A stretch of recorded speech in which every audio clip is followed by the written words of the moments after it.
नमस्कार दैनिक शिव टाइम्स देखने वाले सभी दर्शकों को जय श्री कृष्ण। मैं सिद्धार्थ शर्मा। आज हम एक ऐसे शख्स के पास मौजूद हैं जिन्हें कोई भी किसी भी परिचय की ज़रूरत नहीं है। एक छोटी सी उम्र में संन्यास का रूप लेकर सन्यासी बनकर अपने सनातन धर्म के साथ जुड़ गए अधियोगी गौतम स्वामी जी महाराज। आज हम उनसे जानेंगे उनसे उनकी जीवन शैली रही, किस तरह सा उनका जो मन है वो सन्यासी के रूप में जो है वो बदला। तो गौतम स्वामी जी, सबसे पहले तो आपका बहुत बहुत स्वागत है दैनिक शिव टाइम्स में। शुक्रिया आपका बहुत बहुत। स्वामी जी, हर एक बच्चे का एक सपना होता है कि मैं बड़े होकर इंजीनियर बनूंगा, किसी का सपना होता है मैं डॉक्टर बनूंगा, किसी का सपना होता है मैं नेता बनूंगा। लेकिन आपका क्या टर्निंग पॉइंट रहा जीवन में कि आपका जो है वो सन्यासी रूप में आप आए, सन्यास की तरफ आ गए, सनातन जो धर्म है उसके साथ जुड़ गए। बड़ी सुंदर प्रश्न है आपका। और मैं जब छोटा सा था और उस समय मेरा भी एक ड्रीम था, मेरा भी एक सपना था कि मैं आर्मी में जाऊं। और आर्मी में जाकर मैं देश के लिए, राष्ट्र के लिए और लोगों के लिए कार्य करूं। कुछ पूर्व जन्म के कुछ ऐसे संस्कार या ऐसा कोई भगवान की कृपा रहा जो कि मैं 16 छोटी सी उम्र में, बहुत छोटी सी उम्र में, मैंने 9 साल की उम्र में घर को त्याग करके इस रिलीजियस यानी कि धर्म के लाइन में लग गया और वृंदावन में जाके पढ़ाई करी। और वृंदावन में जाके जब मैंने वहाँ की माहौल देखा, मेरे हम उम्र के यानी कि छोटे से उम्र के बच्चे मेरे जैसे वहाँ पे धोती पहन करके, टिंड करवा करके, माला पहन करके, चंदन लगा करके वहाँ पे मंत्रों का उच्चारण कर रहे हैं। मैंने ऐसे दृश्य को जब देखा तो वहाँ पे मेरा मन जो है ऐसा लग गया वृंदावन में कि मेरा मन वहाँ पे रमने लगा। और मैंने वहीं पे रह करके 4 साल के करीब करीब मैंने पढ़ाई करी। परिक्रमा मार्ग में एक मोरकुटी आश्रम है, उस आश्रम में रह करके मैंने वृंदावन में पढ़ाई अध्ययन करी। वहाँ से पढ़ने के लिए हम जो है बांके बिहारी मंदिर के पीछे स्नेह बिहारी मंदिर है, वहाँ पे जाके अध्ययन भी किया। जैसे वो अध्ययन मेरा पूर्ण हुई उसके बाद फिर मैं जलंधर में आया, जलंधर से फिर बनारस में जाके अध्ययन करी। फिर जलंधर में आके ज्योतिष का अध्ययन किया। उसके बाद फिर बनारस से जलंधर, जलंधर से फिर राजस्थान में जाके मैंने साधना उपासनाएं एवं श्री डॉक्टर नारेंद्र श्रीमाली जी के आश्रम में सिद्धाश्रम साधक परिवार में रह करके साधनाओं के बारे में, उपासनाओं के बारे में, तपस्या के बारे में, तंत्र शास्त्र के बारे में, ज्योतिष शास्त्र के बारे में इत्यादि नाना प्रकार का अध्ययन करी। तत्पश्चात जब मेरा उम्र थोड़ा काफ़ी ज़्यादा हो गया और दुनियादारी का नॉलेज होने लगी, तत्पश्चात मैंने श्रीमद् भागवत कथा जो मैंने वृंदावन में रह के पढ़ाई करी थी, उसका मैंने जो है बड़ी छोटी उम्र में, उस वक्त मेरी ज़्यादा उम्र नहीं थी, 16-17 साल का था। और उसी समय से मैंने भागवत का प्रचार प्रसार सत्संग कीर्तन भी प्रारंभ कर दिया था, लोगों को जगाने का कार्य। तो मैंने जम्मू कश्मीर में आकर के फिर यहाँ पे पुनः श्रीमद् भागवत सतवा का माध्यम से लोगों के बीच में धर्म के जगाने का कार्य करने लगा। और आज मैं कठुआ में शिवानगर में मैंने अपना आश्रम लोगों की सहयोग से, हमारे हिंदू भाई बहनों की सहयोग से, यहाँ के लोग मानके तालाब, दुर्गानगर, शिवानगर, कठुआ वासी एवं अनेक अनेक जहाँ जहाँ पे भी मेरा प्रोग्राम होते थे सब लोगों ने सहयोग किया। और उस सहयोग के माध्यम से यहाँ पे आश्रम बना करके मैं यहाँ पे आज बैठा हुआ हूँ। यहाँ पे मुझे 20-22 साल हो गया यहाँ पे रहते हुए। किस तरह से देखते हैं आज की जो युवा पीढ़ी है अपने सनातन धर्म को बहुत कम जानती है। उन्हें तो आज तक ये भी नहीं पता कि हमारा सनातन धर्म की शुरुआत कैसे हुई। तो बताएँगे कि उनका जो सबसे ज़्यादा ज़ोर है आजकल नशे की तरफ है। नशे में जो हैं वो लुप्त होते जा रहे हैं आज के युवा। उनको किस तरह से मोटिवेट करेंगे, किस तरह से कहेंगे अपने सनातन धर्म के बारे में जानें, अपनी तरफ से उनको किस तरह का मैसेज देंगे? जो आजकल का जो बच्चे हैं, जैसे आपने प्रश्न किया कि वो विमुख हो गए, उनको अपने धर्म के बारे में मालूम ही नहीं। ये बहुत बड़ा एक साजिश है और वो साजिश के तहत हिंदुस्तान ग्रसित हो गया है। मैं तमाम ये वीडियो देखने के, जितने भी ये वीडियो देख रहे हैं उन सभी भक्तजनों को, हिंदुओं को मैं कहना चाहूँगा कि हम अपने बच्चों को इतना भ्रष्ट कर चुके हैं कि हमारा बच्चा को पता ही नहीं कि धर्म क्या है। नहीं तो हमारे सत्य सनातन धर्म जो आज America, England, Canada, German, Australia, New Zealand यानी कि बड़े सारे शहरों में, बड़े सारे देशों में, कंट्रियों में हिंदुत्व का बिगुल बज रहा है। लेकिन हिंदुस्तान के जो नव पीढ़ी बच्चे हैं, नवयुवक हैं, वो अपने वेस्टर्न कल्चर में अपने आप को बर्बाद कर रहे हैं। और कहीं न कहीं इसके पीछे कोई बहुत बड़ा साजिश है कि हिंदुस्तान को अगर ख़त्म करना है, हिंदुस्तान में अगर हिंदुस्तान को टुकड़ा-टुकड़ा करना है या हिंदुत्व को ख़त्म करना है, तो उसके लिए नवयुवक को विमुख करो। नवयुवक को इतना बिज़ी कर दो कि वो अपने धर्म में जान ना सके, धर्म में ग्रसित ना हो सके, धर्म को पहचान ना पाए और उस धर्म को न जान करके, न पहचान करके अपना बेड़ा गर्क कर दे और नशे में लग कर, ये नशा, ये भी एक सोची समझी साजिश है, जो हमारे नौजवानों की जो नव सोचने की शक्ति है, जो नौजवान बच्चा क्या करता था पहले समय में, अपने देश के लिए, राष्ट्र के लिए, समाज के लिए, लोगों के लिए, हिंदुस्तान के लिए, भारत के लिए, राष्ट्रीयता के लिए काम करता था। देश के लिए वो काम करने के लिए तैयार होता था और देश के लिए सोचता था। अब वो सोचने की पावर जो है, ये नशे ने खत्म कर दी। क्योंकि ये सोची समझी साजिश इंडिया का नहीं, बाहर से, बाहरली कंट्री, और जो भारत को टुकड़ा-टुकड़ा करना चाहता है, भारत को बर्बाद करना चाहता है, भारत की संस्कृतियों को बर्बाद करना चाहता है, हिंदुत्व को खड्डे में डालना चाहता है, ऐसे लोगों की साजिश है कि हिंदुस्तान के नवयुवकों को नशे में ग्रसित करें और नशे में लग करके वो अपना अस्तित्व ही बर्बाद करें। लेकिन आज मैं शिव टाइम्स के माध्यम से कहना चाहूँगा, जम्मू के लोगों के लिए नहीं अपितु पूरे भारत के लिए, कि आप अपने बच्चों को अपने धर्म, अपनी संस्कृति, अपना संस्कार, अपने सत्य सनातन धर्म का उल्लेख जगाइए और अपने बच्चों को इंट्रोडक्शन दीजिए कि राम क्या है, कृष्ण क्या है, हमारे जो शहीद हुए, जितने भी भारत की अ, रक्षा के लिए, भारत की जो है शत्रुओं शत्रुओं से भारत के बचाने के लिए जो लोग शहीद हुए, भगत सिंह, इतने बड़े-बड़े हस्तियाँ, उनके बारे में अवगत कराएँ और अपने बच्चों को जगाने का काम करें। ऐसा ना हो कि आने वाली पीढ़ी खुद त्रासित तो होगा ही होगा, परेशान तो होगा ही होगा, नशे के माध्यम से, असंस्कार के माध्यम से, जो कि हमारे माँ-बाप ने संस्कार संस्कार दिया ही नहीं, समझाया ही नहीं। तो वो लोग कहीं न कहीं अपने माँ-बाप को धुतकारेंगे और कोसेंगे और वो आपको भली-बुरा कहेंगे आने वाले समय में कि हमारे पूर्वजों ने, हमारे माता-पिता ने हमको समझाया नहीं, माता रानी क्या है, बताया नहीं, राम क्या है, बताया नहीं, हनुमान क्या है, बताया नहीं, भ भगत सिंह क्या है, बताया नहीं, स्वामी विवेकानंद क्या है, बताया नहीं। तो एक ऐसे श्राप और ऐसी कोसने से बचने के लिए आप अपने बच्चों को अभी से जगाने का काम करें। एक सबसे बड़ा सवाल तो यही है, सरकारों का इसमें कितना बड़ा योगदान रहा है कि बात करें, कितनी जो है विफल नज़र आई है। हम बचपन से लेकर जितने भी युवा हैं हमारे, पूरा देश है, मुगलों के बारे में इतिहास उनका जो है वो पढ़ता आया है।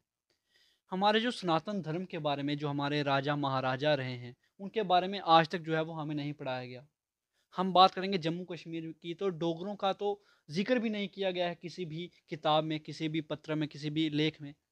तो क्या देखते हैं अभी जो नेशनल एजुकेशन पॉलिसी भी जो है अभी वो लॉन्च करी गई, उसको लाया गया है, उसमें भी कहीं भी ज़िक्र नहीं किया गया है हमारे इतिहास को बारे में जो है बताने के लिए। कितनी बड़ी जो है ये एक साजिश समझ सकते हैं इसको, कि जो है, जो हमारे आज के युवा हैं, वो इसको पढ़ ही ना पाएँ। ये भारत की सरकार को इस विषय में गंभीरता से लेना चाहिए और भारत सरकार को जो है अभी जो आपने जैसे बोला कि बदल दिया है, अगर वो बदला है तो क्या बदला है? उस विषय में छानबीन भी होना चाहिए और मैं भारत सरकार से अपील करना चाहूँगा कि अगर वो ऐसा कुछ अपने विषय को, सब्जेक्ट को अगर वो चेंज करते हैं, तो उस समय में थोड़ी-सी भारत के संतों का, भारत के जो संत हैं, भारत के जो महात्मा हैं, भारत के जो स्पिरिचुअल लीडर हैं, उन लोगों से भी थोड़ा-सा वो गाइड लें और गाइडलाइन लेकर के बच्चों की स्कूल में, यूनिवर्सिटी में, कॉलेज में किस प्रकार का सब्जेक्ट होना चाहिए, उस विषय में पुनर्विचार करना चाहिए। हालाँकि अभी जैसे आपने कहा कि चेंज हुआ है, चेंज किया गया है, लेकिन उसमें फिर भी जम्मू में अगर हम देखें तो जम्मू के राजाओं का कोई उल्लेख नहीं मिलता। जम्मू के जो डोगरा कल्चर है और जो यहाँ के डोगरे हैं, उनका कोई बलिदान, जितना डोगरों ने बलिदान दिया है, मुझे नहीं लगता कि किसी ने दिया हो। तो डोगरों का कोई इतिहास ही नहीं है। तो इस विषय में जम्मू के लोग क्या कर रहे हैं? सो रहे हैं। हम सभी को एकत्रित होना चाहिए। जम्मू के लोग अगर एकत्रित नहीं होंगे, जैसे राजा हरि सिंह जी की जन्म का जो है कैसे हेजिटेशन करके, लड़ाई करके, अनशन करके हमारे जम्मू के राजपूत सभा वालों वालों ने लड़ कर ही लिया। सरकार दे नहीं रही थी, इतने समय से सरकार चल रही थी, अभी तक इनका घोषणा नहीं की। जिसने बलिदान दिया, जम्मू को एक नाम दिया, जम्मू में सबसे पहले तिरंगा लहराने वाला जो व्यक्ति, जो राजा यहाँ का, उसका आप छुट्टी नहीं दे रहे थे, उसके लिए लड़ना पड़ा, झगड़ना पड़ा, हेजिटेशन करने पड़े। तो उसके लिए हम लोगों को एकत्रित होना चाहिए और एकत्रित होकर के हमारे जो इतिहास है, उस इतिहास का सब्जेक्ट क्या होना चाहिए, वो एक निर्धारित करें और सरकार को समझाए, सरकार को टाइम टाइम पे उनको बदलने की मांग करे। और थोड़ी सी लड़ाई तो करना ही पड़ेगा, और हम नहीं लड़ेंगे तो फिर ये सरकार तो अपने पॉलिटिक्स जो है, अपना सत्ता चलाने के लिए, अपनी रोटियां सेकने के लिए वो वोट के चक्कर में वो अस्तित्व बेच देता है। तो मैं ये कहना चाहूँगा कि हम सभी को एकत्रित होकर लड़ना चाहिए और अपनी इतिहास को बचाने के लिए आजकल के जो स्कूल्स हैं, कॉलेज हैं, यूनिवर्सिटी हैं, उसमें वो विषय रखना ही चाहिए। और ऐसा हमारा इतिहास जो दबाया जाता है, जो आउट ऑफ इंडिया की बातें यहाँ पे पढ़ाया जाता है, मुझे वो समझ नहीं आता। हम हिंदुस्तानी हैं, हिंदुस्तान में रह रहे हैं, हिंदुस्तान का खा रहे हैं, हिंदुस्तान में बैठना है, हिंदुस्तान में मरना है। तो भैया बाहर की ज्ञान को क्या करेंगे हम? तो हमारे इतिहास, जो हिंदू इतिहास है, सत्य सनातन का इतिहास है, भारत का इतिहास है, जम्मू कश्मीर का इतिहास है, वो भी पढ़ाना चाहिए और वो भी एक विषय स्कूल में, कॉलेज में, यूनिवर्सिटी में रखना चाहिए। सर सबसे बड़ा एक जो बच्चे जो आपको अभी इस वक्त देख रहे हैं, बहुत सारे बच्चे जो हैं शिव टाइम्स के माध्यम से जो आपको देख रहे हैं, जो आपको अपना गुरु मानते हैं, आपको अपना आइडल मानते हैं, उनको क्या कहेंगे? हर वक्त जो है वो फ़ोन के साथ चिपके रहते हैं। माता पिता जो हैं अपने कामों में व्यस्त होते हैं। किसी के माता पिता जो हैं सरकारी नौकरी पे जाते हैं, उन सरकारी नौकरी है उनके पास, लेकिन उनके वो अपने बच्चों को अपना सही जो है वो ध्यान नहीं दे पाते हैं। सही तरीके से उनकी पढ़ाई शिक्षा का जो है उसको नहीं देख पाते हैं। जो हर वक्त चिपके रहते हैं फ़ोन के साथ ही बच्चे।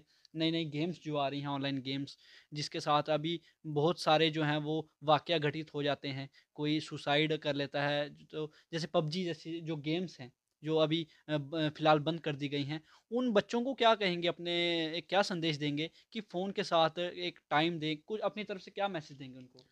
बड़ी सुंदर बात कही आपने कि आजकल के जो बच्चे हैं मोबाइल में बड़े ही ग्रसित हो चुके हैं, और मोबाइल के बिना वो खाना नहीं देंगे चलेगा, लेकिन उसको मोबाइल चाहिए। तो ये बच्चे, आप सभी जो ये मोबाइल में इतना एडिक्ट हो चुके हैं, ये आपके लिए बहुत ही खतरा है। क्योंकि आपने साइंटिफिक रीज़न में आपको बताना चाहूँगा कि जो मोबाइल है, वो मोबाइल में इतने जर्म्स और इतने कीटाणु होते हैं। मैंने इसके विषय में पढ़ा, और मैंने एक आर्टिकल भी पढ़ा था इस विषय में कि जो टॉयलेट होता है ना हमारा, जिसमें हम रोज़ लैट्रिन करते हैं, हमारे पूरे विद पूरे ऑल ओवर फैमिली हमारा वहाँ पे लैट्रिन करता है, और उस लैट्रिन टॉयलेट में जो कीटाणु की जर्म्स होते हैं, उससे 10 गुना ज़्यादा हमारे मोबाइल में होते हैं। ठीक है जी, ये बहुत बड़ी बात है, मैं आप सभी को बताना चाहूँगा। और हमारे बच्चे क्या करते हैं, सिराने के पास रख के मोबाइल सो रहे हैं, चिपके रहते हैं। मतलब ये आप अपना ज़िंदगी से बहुत बड़ी खिलवाड़ कर रहे हो। और मैं ये कहना चाहूँगा कि आपको ऐसी बीमारी लगेगी और ऐसा आपको ट्रेजेडी आपके जीवन में होगा कि आप अपने जीवन में बाद में पछताएँगे। मैंने ऐसे-ऐसे लोगों को देखा है जो नपुंसक हो गए हैं। यानी कि मोबाइल के इतना एडिक्ट हो चुके हैं कि वो नपुंसक हो गए, वो बच्चे बाप बनने लायक नहीं। मतलब उनके अंदर के वो जो शुक्राणु हैं, वो तक मोबाइल की जो वाइब्रेट है, वहाँ मोबाइल की जो पावर है, वो चीज़ उसको ग्रसित कर रहा है। नपुंसकता दे रहा है मोबाइल आपको। और हम लोग खाना भी खाते हैं, तो मोबाइल लगा-लगा के खा रहे हैं। ये नहीं पता लग रहा है कि कितने जर्म्स इसके अंदर, कितने कीटाणु। ये मोबाइल कोई अच्छी चीज़ नहीं है। आपने कोई छानबीन करने के लिए या किसी को इमरजेंसी मैसेज देने के लिए मोबाइल बनाया हुआ है। ये नहीं कि आप आधी-आधी घंटा, 1-1 घंटा, 2-2 घंटा गप लगा रहे हैं। और ये कैसे लगा रहे हैं, किसके साथ लगा रहे हैं, आप अपने जीवन का समय बर्बाद कर रहे हैं। क्योंकि कलयुग में मनुष्य की उम्र 100 साल का है, कोई नहीं जी रहा है, सब लोग मर रहे हैं। कोई 40 में मर रहा है, कोई 35 में मर रहा है, कोई 50 में 60 में मर रहा है। अभी नौजवान लोग हार्ट अटैक होके मर रहे हैं। मैं हैरान हूँ इन चीज़ों को सोच करके। तो हमारी जो कलयुग में भगवान का दिया हुआ उम्र जो है वो 100 साल है। और ये 100 साल में हम 50 साल दिन दिन है तो 50 साल रात है, तो 50 साल हम रात सो के निकालते, बची 50 साल। और ये 50 साल में हम 20 22 25 साल तक हम पढ़ाई करते हैं, तो बची कितनी 20 साल। अब 20 साल में पढ़ाई लगने के बाद नौकरी के चक्कर में 2 4 साल 5 साल वेस्ट करते हैं, बची 15 साल। वो 15 साल में हम 4 5 साल शादी वादी विवाह हुआ में लगा देते हैं, बची 10 साल। 10 साल में बच्चे बच्चे होंगे, बच्चों का लालन पालन करने में, बच्चों का देखभाल करने में निकल जाते। तो तुमने अपनी ज़िंदगी में क्या किया? समय तो तुम्हारे पास है ही नहीं।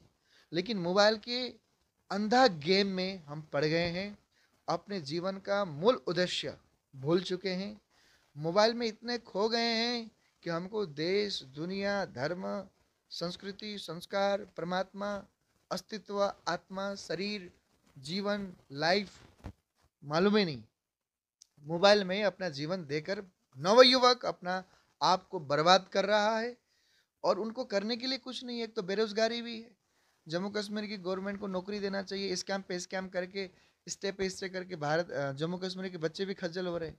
अब बच्चे भी क्या करें, आ जाके माँ बाप डांटते हैं, मोबाइल लेके बैठ जाते हैं। लेकिन बच्चों, ये सब मत करिए, आप कोई ना कोई नई चीज़ खोज करिए समाज के लिए, जम्मू कश्मीर के लिए, जम्मू कश्मीर के लोगों के लिए। जो खोई हुई चीज़ है उसको खोजिए, उजागर करिए, समाज में डेवलपमेंट करने की काम करिए, लोगों को हेल्प करने की काम करिए। बहुत सारे काम हैं। हमारा जम्मू कश्मीर स्वर्ग है, अभी नरक की यातना से गुजर रहा है। तो इस चीज़ को स्वच्छ बनाने के लिए हाथ बढ़ाएं। बहुत सारे काम हैं, प्लांटेशंस का काम करें। जम्मू तवी रिवर्स कितनी गंदगी हो चुकी है, वहाँ पे हम साफ करने की एक अभियान छेड़ें। अगर आपको कोई नहीं मिलता है तो आप हमसे जुड़िए। आदि योगी गौतम स्वामी आप सभी नवयुवकों के लिए, नौजवानों के लिए, मेरे भाइयों के लिए मैं हमेशा तैयार हूँ। आप फ़ोन करिए, गांधीनगर में मेरा ऑफिस है, आप आइए। कठुआ में मेरा ऑफिस है, आप आइए। सांबा में मेरा ऑफिस है, आप आइए। हम लोग मिल के कुछ जम्मू कश्मीर के लिए कुछ करें। मिल करके हम जम्मू कश्मीर के नवयुवक एक नया नया एक जम्मू कश्मीर में एक नया चीज़ प्रेजेंट करें लोगों के लिए, जम्मू कश्मीर के लिए, यहाँ के लोगों के लिए। तो मैं ये कहना चाहूँगा कि अपना समय मोबाइल के चक्कर में बर्बाद नहीं करिए। ये आपको धीरे धीरे एडिक्ट कर रहा है, आपको ग्रसित कर रहा है, और आपका कीमती समय मोबाइल के चक्कर में बर्बाद हो रहा है। आपकी जो एनर्जी है वो एनर्जी समाज के लिए लगाइए। ठीक है, आपके पास नौकरी नहीं है, डिग्री करके बैठे, नौकरी नहीं है, मिलेगा। उसके लिए आपकी लड़ाई जारी है। लोगों की जम्मू कश्मीर की गवर्नमेंट के साथ लड़ाई कर रहे हैं, आपके लिए बात किया जा रहा है कि जम्मू कश्मीर के लोगों के लिए नौकरी के लिए सोचा जाए। लेकिन आपके पास जो एनर्जी है उसको मोबाइल में सीमित रख करके ये गेम में, जैसे आपने कहा पबजी गेम अभी बैन करवा दिया है, टिकटॉक बैन करा दिया गया। तो इन चीज़ों में अपनी एनर्जी को वेस्ट नहीं करें और अपनी एनर्जी को सही डायरेक्शन पे लगाएं, जो राष्ट्र हित हो, जम्मू कश्मीर की हित के लिए हो, यहाँ के लोगों को बेनिफिट मिले। आपकी ए, एक प्रयास क्या पता किसी की ज़िंदगी बदल दे, किसी गरीब की ज़िंदगी बदल दे, यहाँ की सिस्टम बदल दे। ये बहुत बड़ी बात मैं आपसे कह रहा हूँ। तो आप हमसे जुड़िए, हम लोग मिल के काम करते हैं, एक मुहिम चलाते हैं। जितने भी नवयुवक हैं आप कांटेक्ट कर सकते हैं। मेरा अभी यहाँ पे स्क्रीन में आपको नंबर भी दिया जाएगा। आप बेहिचक से आइए, हम आपके साथ हैं। हम लोग मिल के जम्मू कश्मीर में कुछ नवयुवकों के लिए या यहाँ के लोगों के लिए, समाज के लिए, यहाँ के पर्यावरण के लिए, यहाँ पे संस्कृति के लिए हम कुछ नया करें और अपनी एनर्जी को वेस्ट नहीं करें और किसी न किसी हित के लिए लगाएं।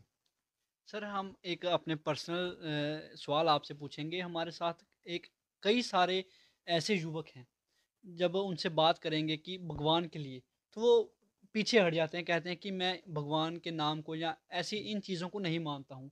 तो अपनी तरफ से क्या उनको संदेश देंगे, जो रास्ता भटक चुके हैं अपने जीवन से, जो है वो भटक चुके हैं, जो भगवान को नहीं मानते, वो क्या अपने जीवन में कितना जो है वो सफलता प्राप्त कर पाएँगे? ये बहुत बड़ी बात है और आजकल के जनरेशन्स में यही हो रहा है कि लोग आजकल के यंगस्टर वेस्टर्न कल्चर को अपनाकर अपने संस्कृति संस्कार को भूलते हुए जा रहे हैं और अपने परमात्मा को भी जो है वो याद नहीं कर रहे हैं और भगवान के नाम से वो हंसते भी हैं। बिल्कुल सही आपका क्वेश्चन है, प्रश्न है। मैं उन सभी नवयुवकों को कहूँगा, अगर आपको भगवान देखना है ना तो आप मेरे पास आइए। दिखाते हैं भगवान, क्यों नहीं दिखाएंगे? भगवान देखने के लिए है। और हमको ये जिंदगी, ये जो जीवन मिला है, नर से नारायण बनने के लिए मिला है। हम जीव से शिव बने, इसीलिए हमको ये जिंदगी जीव बन के आए हैं। हम आत्मा से परमात्मामय बने, इसीलिए हमको ये जिंदगी मिला है। हम परमात्मा को देख सकते, ऐसी बात ही नहीं है कि नहीं देख सकते, लेकिन देखने लायक तो बनना पड़ेगा ना। उसकी कैपेबिलिटी तो होना पड़ेगा ना आपको परमात्मा को देखने के लिए। किसने कहा कि परमात्मा नजर नहीं आता? एक बड़ी सुंदर वो है, लाइन है। कौन कहता है कि परमात्मा नजर नहीं आता? इस दुनिया में कौन कहता है परमात्मा नजर नहीं आता? वही तो एक नजर आता है जब कुछ भी नजर नहीं आता। तो मैं उन सभी से कहना चाहूंगा, आप आइए, परमात्मा को देखना है, साधना करिए, परमात्मा आपके सामने प्रकट होगा। उपासना करिए, तपस्या करिए, प्रभु से प्रेम करिए, प्रभु को अपना बनाइए। कभी बनाया ही नहीं, दिमाग में गंदगी लेके घूम रहे हैं, गलत सोच लेके घूम रहे हैं, तो परमात्मा कैसे मिलेंगे? और परमात्मा, भगवान, ये अलग विषय है। ये तर्क का विषय नहीं है, ये क्रिटिसाइज का विषय नहीं है। ये तो यहाँ पे भाव, प्रेम, लव, प्योरिटी का विषय है ये। और जिस दिन आपके अंदर वो भाव, प्रेम, भक्ति, श्रद्धा, विश्वास आएगा, लव आएगा, हाँ, वो प्योरिटी आएगी, हाँ, वो क्लियरिटी ऑटोमेटिक हो जाएगा आपको कि परमात्मा है या नहीं है। और जो लोग बच्चे आजकल के कह रहे हैं कि भगवान नहीं है, ये है, वो है, मैं उन सभी से कहना चाहूंगा, आप ऐसे बोल करके पाप के भागीदारी नहीं बनो। अपने भगवान का अनादर करके आप उस दोष का भागीदारी नहीं बनो। आपको नहीं मालूम है, आप संत के पास आइए, महात्मा के पास आइए, गुरु के पास आइए। गूगल से ही सब कुछ मिलेगा ऐसा नहीं है, गुरु के पास भी जाना पड़ेगा। गुरु हमने छोड़ दिए, गुरु के पास नहीं जाते, गुरुद्वारा नहीं जाते, गुरु के चरणों में नहीं जाते, गुरु की कुटिया में नहीं जाते। हम अपने जीवन में गुरु बनाया ही नहीं है। तो अपने आप के गुरु हम स्वयं हैं। तो हम मनमुखी हो गए हैं, जो मन में आया वही सोच रहे, जो दिमाग में आया वही सोच रहे हैं। अरे भैया, वेद पढ़ो, ऋग्वेद है, यजुर्वेद है, सामवेद है, अथर्ववेद है, 6 शास्त्र है, 12 स्मृति है, 18 पुराण है, 108 उपनिषद है। आप इसको पढ़िए, आपको खुद ज्ञान होगा परमात्मा कहाँ है, कैसा दिखता है, सब नजर आने लगेगा। तो जो ये कहते हैं कि भगवान नहीं है, मैं उनसे कहूंगा ऐसा नहीं है। कभी तो इस बंदे ने जो बोलता है कि भगवान नहीं हो, क्या उसने हवा देखा है? अब बताओ, हवा का रंग कैसा होता है? लाल है, पीला है, हरा है, नीला है, काला है, कैसा है हवा? किसी ने नहीं देखा, तो क्या हम हवा नहीं मानेंगे? मानते हैं ना। तो भगवान का जो विषय है वहाँ पे तर्क नहीं होना चाहिए। जिसको मालूम नहीं है, जिसको ज्ञान नहीं है, आप आइए, बैठिए, बिताइए मेरे साथ समय। भगवान भी नजर आएंगे, प्रभु भी नजर आएंगे, महादेव भी नजर आएंगे, सब नजर आएंगे। ऐसा विषय ही नहीं है कि परमात्मा नहीं है। परमात्मा अगर नहीं है तो इस दुनिया तुरंत खत्म हो जाएगी उसी दिन। परमात्मा अगर है तो परमात्मा ही इस सृष्टि को चला रहा है, वो परमात्मा ही इस सृष्टि को आगे बढ़ा रहा है। बहुत अच्छी बात कह दी इन्होंने कि भगवान के नाम पर कोई तर्क नहीं होना चाहिए। एक आपको लाइन्स भी बताएंगे। माता सीता ने प्रभु श्री राम से एक सवाल पूछा था कि प्रभु श्री राम, क्या कलयुग में धर्म, कर्म, ये सब होगा? और प्रभु श्री राम ने हंसते हुए बहुत ही प्यारा इसका उत्तर दिया, कलयुग में कर्म भी होगा, धर्म भी होगा, परंतु शर्म नहीं होगी। और ये चीज़ें जो है वो इस कलयुग में बिल्कुल सही साबित हो रही हैं। हमारा एक ही उद्देश्य था आप तक इनसे रूबरू करवाने का कि जितने भी युवाएं हैं, नशे से हटकर अपने धर्म को तो एटलीस्ट जानिए, सनातन धर्म के बारे में तो जानिए। और जो भगवान को नहीं मानते हैं, वो एक बार यहाँ पर आएँ, उन्हें अपने आप जो है वो भगवान दिखेंगे।